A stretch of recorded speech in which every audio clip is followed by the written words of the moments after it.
Como é que foi a vossa semana? Cheia. Foi cheia? Alguém teve uma semana difícil? Eu tive uma semana difícil. Esta semana foi muito difícil. E terminei na sexta-feira com uma notícia má, até a Paula disse, realmente terminou mal. Foi com um orçamento do arranjo do elevador. Eu não vos digo para não vos dar uma má notícia.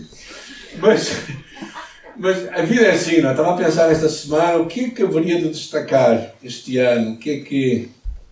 Às vezes eu penso, nós temos todos este momento final em que nós acreditamos que num abrir e fechar de olhos nós vamos poder mudar a nossa vida. E todos nós sabemos que as resoluções que fazemos no final do ano, passado talvez uma semana, duas, todas elas já se foram embora. E eu tenho pensado muito o que é que nós podemos trabalhar diferente, não é? Esta semana foi uma semana difícil para mim, em vários momentos, não é? Sexta-feira foi um bocadinho um acumular de várias coisas. Parecia aquele momento da panela de pressão em que aquilo começa assim a andar à roda, não é? Senti-me um bocado nesse momento aí. E eu comecei a pensar, mas o que é que nós podemos mudar e o que é que realmente não muda? E eu acho que o que eu queria falar convosco, estive a ver muitas passagens esta semana, o que é que eu deveria partilhar convosco, e veio à minha memória sempre uma das mensagens que mais fala a minha vida, que é o livro de Romanos, capítulo 8. Porque eu acredito que há coisas que nós não vamos conseguir mudar. Não vamos conseguir mudar a guerra na Ucrânia, por mais que queiramos. Não vamos conseguir mudar a guerra que existe que está a acontecer em Israel neste momento. Não vamos conseguir mudar, se calhar, o resultado da nossa equipa.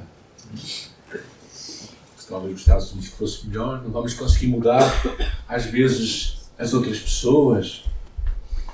Não vamos conseguir mudar muitas circunstâncias à nossa volta. Outro dia fiquei assustado em Hermesim. Alguém me falou, aqui na cidade de Hermesim também há sem-abrigos. Eu lembro-me que há uns anos atrás nós ajudamos o único sem-abrigo que havia aqui.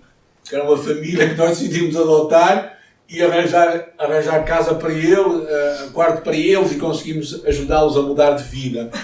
Mas de repente, ao passar o túnel ali perto da estação, havia muita gente lá deitada na rua e comecei a perceber que realmente não vamos conseguir mudar tudo isso. Não vamos conseguir mudar, se calhar, um sentimento de insegurança e de medo. Talvez comece, de vez em quando, vem ao nosso coração. Não é? Medo do mundo em que vivemos. É interessante, no curso de Liberdade em Cristo, quando nós fazemos os passos para a liberdade, há uma parte em que nós falamos sobre o medo. E achei interessante tirar o parágrafo que lá diz assim, medo é como uma miragem no deserto. Parece verdadeiro até começares a andar até lá, mas depois desaparece. Enquanto fugis do medo, ele irá sempre assombrar-te e crescer, até ficar um gigante.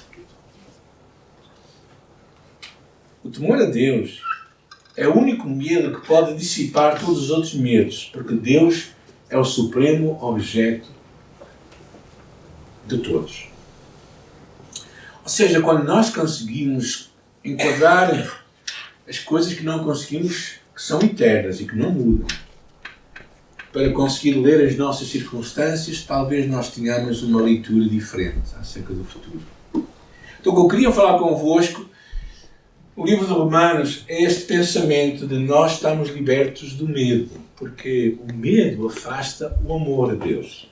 Sempre que tu tens medo em teu coração, tu não consegues amar, não é? Verdadeiramente. Porque o verdadeiro amor lança fora o medo. Costumo sempre dizer que tu podes estar numa relação abusiva com alguém. Alguém pode ter uma relação abusiva. E tu podes ter medo daquela pessoa. E quando tu tens medo, tu nunca amas verdadeiramente. Tu tens medo. Porque o medo e o amor não andam juntos. Então o que eu penso muito, olhando para este ano que terminamos hoje e para o próximo ano que começamos, o que é que nos pode ajudar a não ter medo? A amar melhor. A amar mais. Como é que nós podemos desenvolver algo que vai fazer crescer em nosso coração o amor e não o medo. E o livro de Romanos é fascinante, não é? Eu acho. E Romanos capítulo 8 é possivelmente o capítulo por excelência para mim. E vamos ler partes deste capítulo. Romanos capítulo 8, a partir do versículo 26. Tem a Bíblia? Eu tenho a Bíblia e diz graças a Deus. Então toca a Bíblia, ok? Diz assim: do mesmo modo, o mesmo Espírito nos socorre na nossa fraqueza. Ok? Isso é só para os fracos. Aqueles que são fortes não ouçam. O mesmo Espírito nos socorre na nossa fraqueza, pois não sabemos. Quem é que está a falar disto? Paulo. O apóstolo Paulo. Ele disse: não sabemos como orar. Ou seja, ele mete-se ao lado de gente que não sabe e gente que é fraca. Mas o próprio Espírito intercede por nós com gemidos que não se expressam com palavras. Aquele que sonda os corações sabe qual é a intenção do Espírito. E ele intercede pelos santos segundo a vontade de Deus. E sabemos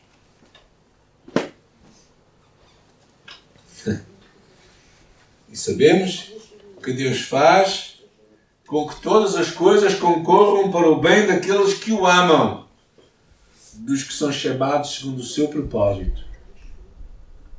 Pois os que conheceu por antecipação também os predestinou para serem conformes à imagem do seu Filho, a fim de que ele seja o primogênito entre muitos irmãos. Os que predestinou também chamou, os que chamou também justificou, os que justificou também glorificou. Gente, eu não vou pregar sobre isto tudo, está bem? Fiquem em paz, senão acho que ficamos todos para jantar. Tem tanta coisa. Portanto, o que podemos dizer diante destas coisas, se Deus é por nós? O que é que poderemos dizer durante o ano de 2023? Se Deus é por nós? Será contra nós. Aquele que não poupou nem o seu próprio Filho, mas pelo contrário o entregou por todos nós, como não nos dará todas as coisas. Quem trará acusação contra os escolhidos de Deus? É Deus quem nos justifica. Quem nos vai condenar? Se Cristo morreu, ou pelo contrário, ressuscitou entre os mortos, está diante de Deus e intercede por nós. Quem nos vai separar do amor de Cristo? Será a tribulação, a angústia, ou a perseguição, ou a fome, ou a privação, ou o perigo, ou a espada, ou a guerra, ou o desemprego, ou relacionamentos quebrados, ou o que seja, como está escrito, por ti somos entregues à morte todos os dias. Fomos considerados como ovelhas pelo matador. Versículo 37. Mas em todas. Quais coisas? Quais coisas? As coisas que ele fala antes. A tribulação, a perseguição, a angústia, a fome, o perigo, a espada, a guerra. Tudo isto. A doença. Mas em todas estas coisas somos mais do que vencedores. Por meio daquele que nos amou.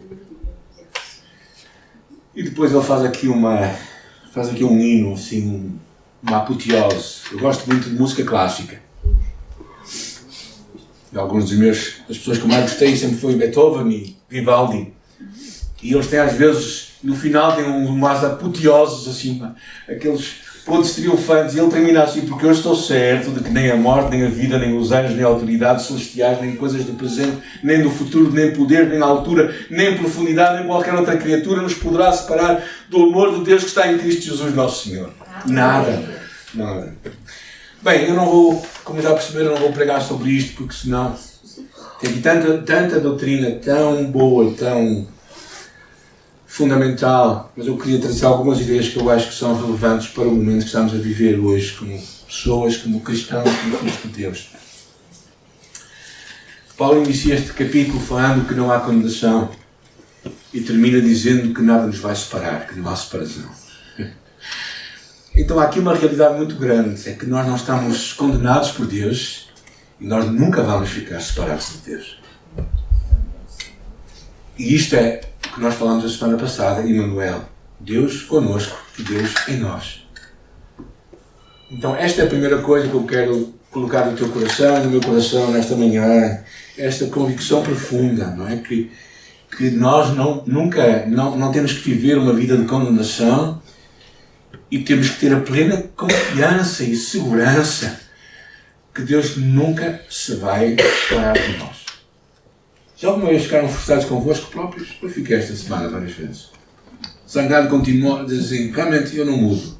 Que é o pensamento que é do Satanás também, não é? Diz assim, eu não mudo, eu sou sempre o mesmo.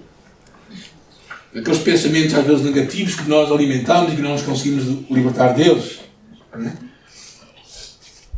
E Deus traz a nossa memória, não é? Mas aquilo traz uma série de valores que eu quero partilhar convosco, que eu acho que está muito claro nesta passagem.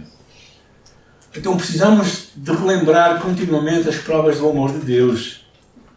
E tal é afirmado pelo Espírito Santo que está em nós e que por nós intercede. Primeira coisa que eu quero ver convosco, que é versículo 26 e 27, que é a ajuda do Espírito Santo. E aqui tem várias ideias tão grandes. Ele diz, o Espírito nos socorre na nossa fraqueza, ou nos assiste. A ideia é que Ele está ao nosso lado. Ele está ao nosso lado. Porque o inimigo vai procurar uma fraqueza em nós para aumentar, mas Ele está ao nosso lado. Como aquele momento em que às vezes nós, quando éramos pequenos, alguém ainda é pequeno, mas às vezes nós somos muito pequenos, não é? Quando éramos pequenos e alguém nos afetava, nós dizíamos, espera aí que eu vou chamar o meu irmão, eu vou chamar outra pessoa, não é? Aquela ideia de que alguém maior do que nós iria estar ao nosso lado, o nosso pai, a nossa mãe, seja quem for. Então basicamente este é o pensamento do apóstolo, que quando eu estou fraco, eu tenho alguém maior que está ao meu lado que me vai assistir. E que me assiste como? Outra coisa que ele fala aqui, não é que ele vai interceder por nós. O que é que quer dizer isto de interceder? Ele vai estar ao meu lado. Ele vai estar ao meu lado para tomar o meu lugar junto de Deus. Ou seja, Ele vai tornar diante de Deus conhecidos os meus desejos, os meus anseios. E é tão interessante porque Ele diz intercede com gemidos que não se expressam com palavras. Esta palavra gemidos era aquela mesma palavra que foi usada quando o povo de Israel estava no cativeiro. Quando eles estavam no Egito. E diz que eles gritavam a Deus. Então Deus também conhece o que está dentro de nós. O Espírito Santo conhece bem e Ele nos vai assistir. Ele nos vai assistir. Tipo assistência em viagens. Já alguém usou assistência em viagem? Ficamos encalacrados lá na rua, lá no meio da estrada, e chamamos a assistência em viagem para nos rebocar. Deus também nos vai rebocar quando for preciso. Ele vai estar ao nosso lado, pelo Espírito Santo. E ele começa, e é interessante, ele diz, aquele que some os corações só com a intenção. E ele intercede pelos santos. Aqui no versículo 28, ele fala uma coisa complicada. Alguém pode ler 28 outra vez? Sabemos que todas as coisas contribuem juntamente para o bem daqueles que amam a Deus, daqueles que são chamados segundo o seu propósito. Amém.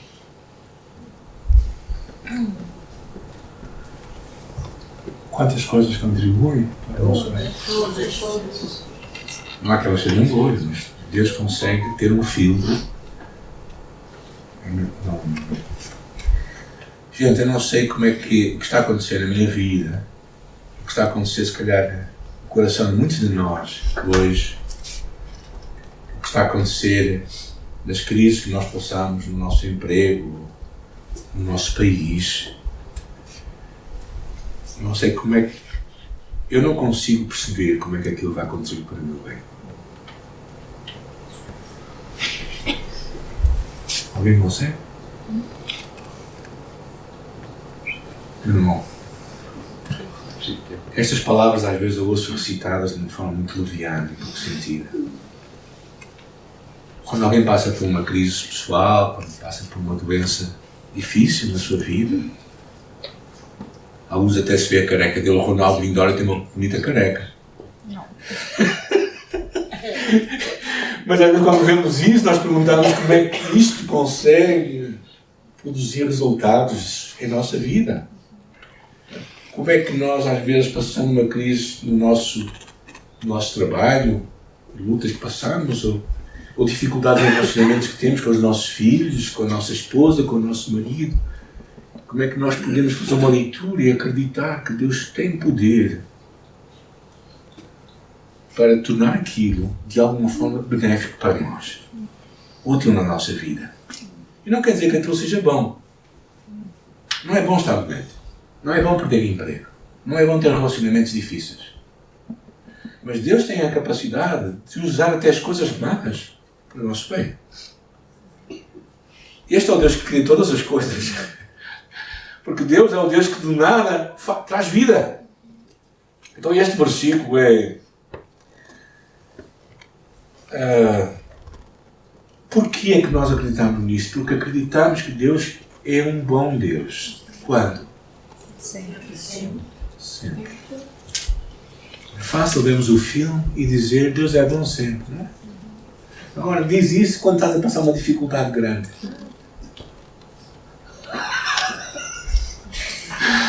Aquele irmão que é abençoado, não é? Que recebe a resposta às suas orações, diz Deus é bom sempre. E aquele irmão que não recebe a resposta à oração que não queria. O que é que ele deve dizer? Deus é bom sempre. Pois, Deus é bom sempre.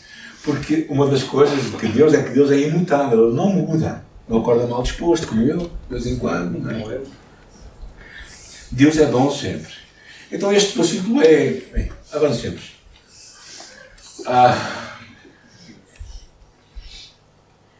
O que é que Deus fez por nós? Aqui há muita coisa que podemos falar. Reparem bem. Vamos voltar atrás. Não. Deus nos conhece. Deus nos escolhe. E Deus nos chama. Há aqui uma coisa tão interessante. Um progresso na salvação de Deus. Não é? Este Deus que nos conhece quando quê? Quando nós éramos bons? Quando nós éramos pecadores. Deus nos amou. É aí que Ele nos conhece. E que depois nos escolhe e que nos traz para si. Mas não vamos... Nos traz para si para quê? Só quero chamar a atenção a isto. Versículo 29. E nos predestinou para sermos...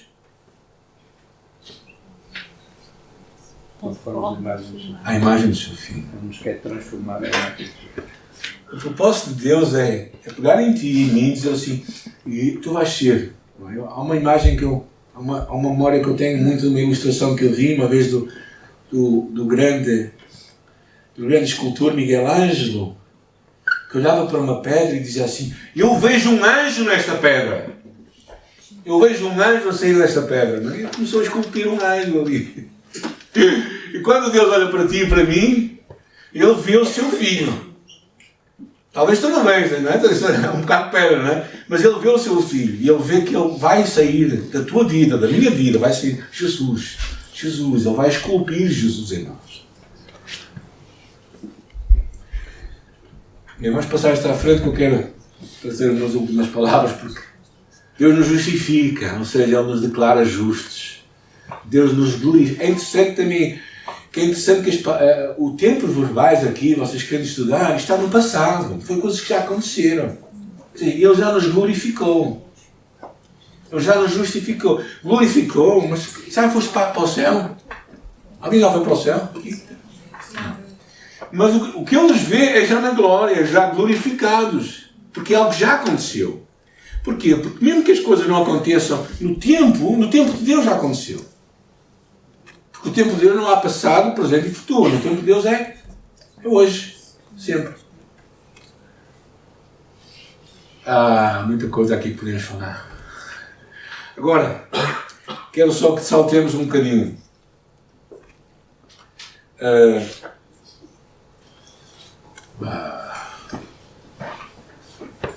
Pronto, vamos aqui.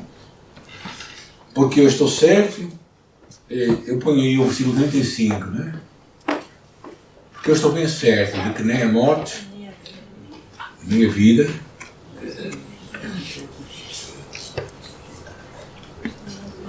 versículo 38, nem anjos, nem autoridades celestiais, nem coisas do presente nem do futuro, nem poderes, nem altura, nem profundidade, nem qualquer outra criatura nos poderá separar do amor de Cristo, que tem Jesus Cristo nosso Senhor. A certeza de que nada nos pode separar dele. E a certeza, o versículo 37, que eu saltei, diz aqui, mas em todas estas coisas somos mais do que vencedores. As coisas que ele está a falar são as coisas do versículo 35. Diz assim, o que é que nos vai separar do amor de Cristo? O que é que nos pode separar de Cristo? A inflação? O desemprego? A ansiedade? A condenação?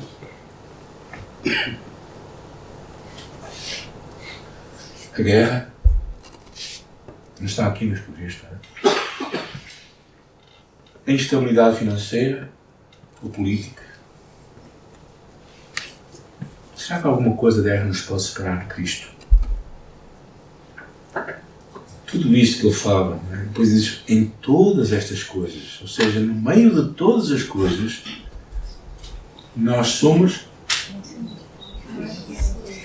Alguém se sente mais que vencedor quando está a pensar estas coisas? A verdade é que o Evangelho traz aqui uma realidade que eu queria partilhar convosco, que é a vida que nós vivemos tem duas dimensões. A dimensão física, material, que Deus trabalha connosco, e tem uma dimensão espiritual, que nós tantas vezes negligenciamos. Muitas das propostas das religiões hoje é mudar só a parte material à nossa volta. Mas a grande revolução do Evangelho é mudar a nossa parte interior, o homem interior. Ou seja, tu conseguires ver a vida de uma outra perspectiva. Não somente que se vê por aquilo que é material e que é físico, mas por aquilo que é espiritual. E acreditas que Deus é muito maior que as tuas próprias fraquezas. E Deus te vai dar vitória. Por isso, quando eu olho para este novo ano, 2024, eu às vezes recebo assim, todos nós recebemos, não é? Estupendo 2024, recebi hoje uma. Ou aquela ideia, não é? Um ano muito próspero, tudo isto, não é? E na mente de toda a gente está o quê? Ajudem-me. Estabilidade financeira, trabalho, saúde. Uma vida melhor, uma vida de um melhor trabalho, não é? Particularmente sem patrão e com muito dinheiro, se calhar, não é? Ou seja, há todo um conceito de felicidade e de prosperidade que nós temos na nossa mente, não é? Meus amigos, irmãos, eu acho que nós não conseguimos prever o que vai acontecer em 2024. Gostaria que este fosse um ano em que várias coisas mudassem.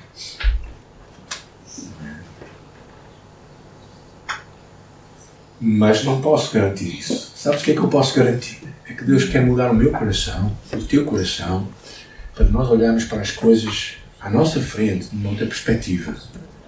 Ou seja, para tu e eu sermos homens e mulheres que encaramos a vida de uma perspectiva diferente. E estão a ver no meio da... Nunca preguei assim, gente. Não. Porque eu estou certo, nem a morte. E a última coisa que eu quero terminar com estes três pensamentos. Em todas as coisas somos mais que vencedores.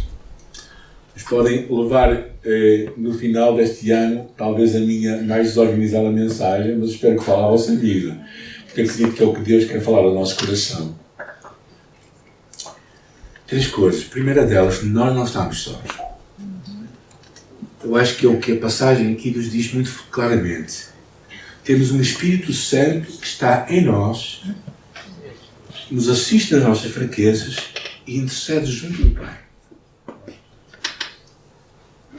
Ou seja, numa altura em que ouvimos falar de muitas influências em Portugal,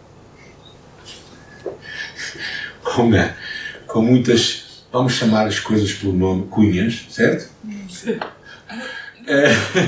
Nós temos a melhor cunha junto de Deus o Pai, que é o Espírito Santo. Essa certeza de que nós nunca estamos sós. Oh, gente, esta semana, quando eu estava no meio de uma série de notícias que não foram muito agradáveis, né? E de repente consegui parar e perceber que o que eu tinha que fazer era descansar no Deus que estava comigo. O meu coração mudou. As realidades não mudaram, mas eu mudei. O que o Evangelho faz não é muitas vezes mudar só a nossa realidade, é mudar-nos a nós, diante disto. Então Deus quer fazer a ti e a mim, homens e mulheres, que tenham na sua convicção profunda que nós não estamos sós. Segunda coisa, tu e eu não estamos aqui a respirar ar somente. Nós não estamos a viver uma vida ao acaso. O Criador do Universo, dos céus e da terra, aquele que governa o mundo e que sustenta todas as coisas, Ele te conhece, Ele te escolhe, Ele te chama, Ele te justifica e Ele te glorifica. Ou seja, este Deus criou todas as coisas. Ele chama-te pelo nome, porque te conhece, não é? E traz-te a um relacionamento com Ele e a convicção de que Ele também já te glorificou. Ou seja, Ele já tem um futuro seguro para ti. E a terceira coisa é que não é hipótese. Nada nos pode separar de Deus.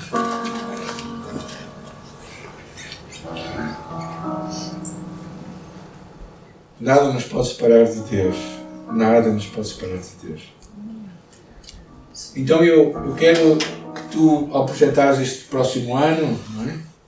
Tu pegues nestas verdades tão profundas que é que não estás só, que nada te pode separar de Deus e que Deus tem um propósito e plano para a tua vida. Então que faças a leitura do teu ano, a projeção para o teu ano com estas convicções, não é?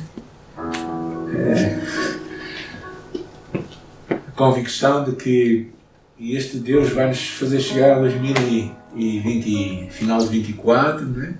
Olhando para trás e garantindo uma coisa: em todas as coisas somos mais do que vencedores por meio daquele que nos as move. As coisas que são difíceis, as coisas que são de luta, tu podes confiar neste Deus. Ele vai estar contigo, vai estar ao teu lado, o Espírito Santo está no teu coração. Por isso recebe esta presença de Deus neste final de ano. Celebra o facto de Ele estar em ti. A tua vida não tens que redescobrir um significado para ela, porque Deus já te deu significado para ela. E estás plenamente seguro que estás nele. Ninguém te pode separar de Deus. Nada te pode separar de Deus. Então esta é a mensagem que eu acredito que o Senhor quer para nós nesta manhã. Que nós possamos recebê-la em nosso coração e que diante dos desafios que Deus nos vai dar, saibas que Ele vai estar contigo, que nada te vai separar do seu amor e que Deus tem propósito para a tua vida, porque Ele te escolheu. Tu és mais um no universo, tu és o escolhido de Deus. És o escolhido, não é?